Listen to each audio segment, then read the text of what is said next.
السلام علیکم ناظرین، کیا حال ہے؟ امید ہے کہ آپ لوگ خیریت سے ہوں گے۔ آج میں آپ کے سامنے جو حدیث مبارک بیان کرنے لگا ہوں، اس کے اندر نبی علیہ السلام نے ہمیں ذمیوں کے حق کے بارے میں ایک بات بیان کی ہے۔ ذمی وہ لوگ ہوتے ہیں جو اسلامی ریاست میں رہتے ہیں اور مسلمان نہیں ہوتے، یعنی غیر مسلم ہوتے ہیں، کسی بھی اسلام کے علاوہ کسی اور مذہب سے تعلق رکھنے والے جتنے بھی لوگ ہیں جو اسلامی ریاست کے اندر رہتے ہیں، اسلامی حکومت کے ماتحت رہتے ہیں، ان کو ذمی کہا جاتا ہے۔ تو نبی اسلام نے ان کے بارے میں ایک بات ہمیں ارشاد فرمائی ہے، اور اس نبی اسلام کے اس ارشاد سے ہمیں یہ معلوم ہوگا کہ اسلام جو ہے وہ کتنا امن پسند مذہب ہے، پرامن مذہب ہے، کہ جیسے اسلام جو ہے مسلمانوں کو امن دیتا ہے، اسی طرح اسلام جو ہے نا غیر مسلموں کو بھی امن دیتا ہے۔ تو حدیث کے عربی الفاظ یہ ہیں: عن عبد اللہ عمرو رضی اللہ عنہ عن النبی صلی اللہ علیہ وسلم قال: من قتل معاہدا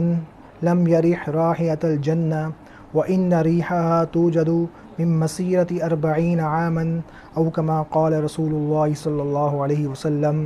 حضرت عبداللہ بن عمر رضی اللہ عنہ سے روایت ہے کہ جناب نبی کریم صلی اللہ علیہ وسلم نے ارشاد فرمایا کہ جس نے کسی ذمی کو قتل کیا تو وہ جنت کی بو بھی نہیں سونگھ پائے گا،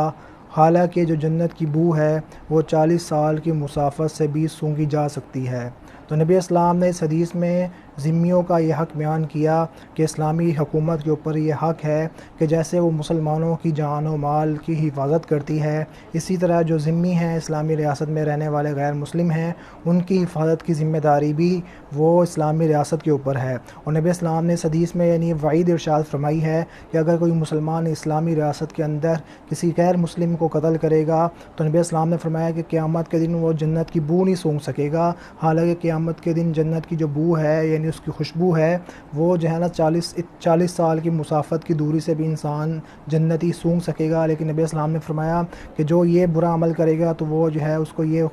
خوشبو بھی جنت کی نصیب نہیں ہوگی۔ تو اس حدیث کی بنا پر بہت سارے فقہا کا یہ قول ہے اور یہ مذہب ہے، وہ کہتے ہیں کہ جیسے کوئی مسلمان کسی مسلمان کو قتل کرے تو اس کی سزا قصاص ہوتی ہے، تو اسی طرح اگر کوئی مسلمان کسی غیر مسلم کو جو اسلامی ریاست میں رہتا ہے اس کو قتل کرے گا تو اس کی سزا بھی وہی ہوگی جو مسلمان کو قتل کرنے والے کی ہوتی ہے۔ اور اسی حدیث کی بنا پر جو ہے نا عباسی دور کے اندر جو عباسی حکومت تھی مسلمانوں کی، اسی طرح جو عثمانی حکومت تھی، ان دونوں دوروں کے اندر بھی اسی حدیث کی بنا پر اس بات پر جو ہے نا حکومت کی طرف سے ایسے معاملات پہ آرڈر جاری ہوتا تھا کہ اگر کوئی مسلمان کسی غیر مسلم کو اسلامی ریاست میں قتل کر دیتا تھا تو وہ جو حکومتیں تھیں وہ اس کے اوپر آرڈر جاری کرتی تھیں، وہاں کی عدالتیں، وہاں کے جو قاضی ہوتے تھے کہ اس مسلمان کو اس کی وجہ سے قتل کیا جائے گا قصاصاً۔ تو مسلمانوں کا جو مذہب ہے اسلام، وہ اتنا پرامن مذہب ہے، جو اقلیت ہیں ان کو پورے حقوق دیتا ہے اور ان کی جان و مال کی حفاظت جو ہے نا وہ